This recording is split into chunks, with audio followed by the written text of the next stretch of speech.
ओम गणपते नमः, ओम विष्णवे नमः, ओम परमात्मने नमः। सूत जी बोले, इस प्रकार पतिव्रताओं के धर्म सुनकर नारद जी और अधिक सुनने की इच्छा से नारायण जी से बोले, प्रभु आप अपने कांसे के संपुट दान को जो विशेष दान कहा है उसका क्या कारण है, कृपया विस्तार से बतलाइए। श्री नारायण बोले, हे नारद, एक बार यही प्रश्न पार्वती जी ने पुरुषोत्तम व्रत धारण करते समय महादेव से किया था कि हे कृपा सिंधु, व्रत समाप्ति पर कौन सा दान करना श्रेष्ठ है। यह सुनकर भी पुरुषोत्तम भगवान का ध्यान करने के पश्चात श्री शंकर जी पार्वती जी से बोले, हे प्राण प्रिय, पुरुषोत्तम व्रत की पूर्ति करने के लिए कोई दान करने की सामर्थ्य नहीं रखता अगर, तो हे पर्वत पुत्री, जो दान भगवान के प्रिय महीनों में करने को कहे गए हैं वह आजकल गौण रूप में है। इसी से पुरुषोत्तम व्रत की पूर्ति करने वाले दान कहीं भी नहीं दिखाई देता। इसके दान की पूर्ति में संपुट दान अर्थात ब्रह्मांड का दान है। वह दान कहाँ से किया जाए? जब छोटे ही दान नहीं कर सकते, उसी ब्रह्मांड का प्रतिनिधि कांसे का संपुट यानी थाल या परात बनाए, कांसे का, उसमें 30 मालपुओं को रख करके संपुट कर सूत से लपेटे अथवा ब्राह्मण पूजन कर उसे व्रत पूर्ति के लिए प्रसन्नता से दान दे।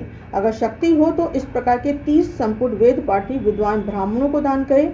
इस प्रकार पार्वती जी महादेव के वचन सुन अत्यंत ही प्रसन्न हुई और 30 ब्राह्मणों को 30 संपुट प्रसन्नता पूर्वक दान किए। श्री सूजी महाराज ने आगे कहा, हे ब्राह्मणों, श्री नारायण के ये वचन सुनकर नारद जी प्रणाम करके फिर बोले, मैंने इन सब कथाओं को सुनकर यह निश्चय किया है कि सब व्रत नियमों से पुरुषोत्तम मास का व्रत सर्वश्रेष्ठ है। इसके महात्म्य मात्र सुनने से ही मनुष्य सब पापों से मुक्त हो जाता है। जो भक्ति पूर्वक विधि विधान से इसके व्रत का नियम का पालन करेगा उसके फल को तो कहना ही क्या। श्री सूत जी बोले, यह सब सुनकर श्री नारायण मौन हो गए। तब श्री नारद जी ने उन्हें प्रणाम किया। जो मनुष्य भारतवर्ष में जन्म पाकर भी श्रेष्ठ पुरुषोत्तम मास महात्म्य को नहीं सुनते तथा इनमें वर्णित कर्म नहीं करते, वे नराधम हैं। वे दुर्भागी बार बार जन्म मरण के चक्कर में पड़कर धन, पुत्र, मित्र या स्त्री के दुख को पाते हैं। वे ही मनुष्य धन्य हैं जो भगवान के इस मास का व्रत करते हैं।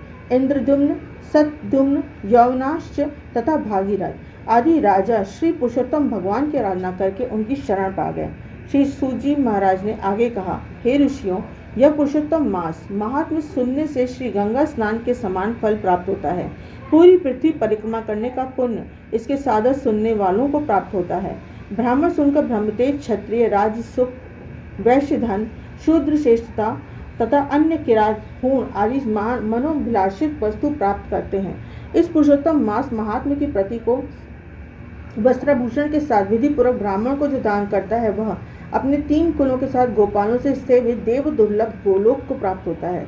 जिस घर में यह ग्रंथ रत्न रखा है वह घर तीर्थ के समान है। बोलो पुरुषोत्तम मास की जय। बोलो श्री कृष्ण भगवान की जय। सभी भक्तों की जय, सभी संतों की जय, सभी तीर्थ स्थलों की जय।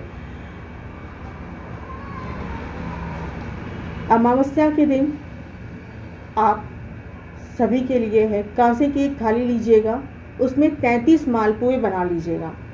मालपुए देसी घी में होंगे, ठीक है। 33 मालपुए बना करके एक एक मालपुआ जब आप कांसे की थाली में रखोगे तो विष्णु जी के 33 नामों को आपको गूगल में मिल जाएगा। 33 नामों को एक नाम एक मालपुआ ऐसे करके आप कांसे की थाली में रखेंगे और आखिरी जो मालपुआ होगा, जो 33वां मालपुआ होगा, उसमें कच्चा सूत लपेट करके उसके ऊपर तुलसी दल रख करके और कुछ दक्षिणा लेकर के मंदिर में जाएं और ब्राह्मणों को दान कर दें। हरे कृष्णा। आपका जीवन साकार हो, यही मेरे ठाकुर जी से प्रार्थना है। आपको अधिक मास की बहुत बहुत शुभकामनाएं। आपने कथा सुनी, आपने साथ दिया, बहुत बहुत धन्यवाद आप सभी का। जय श्री कृष्ण।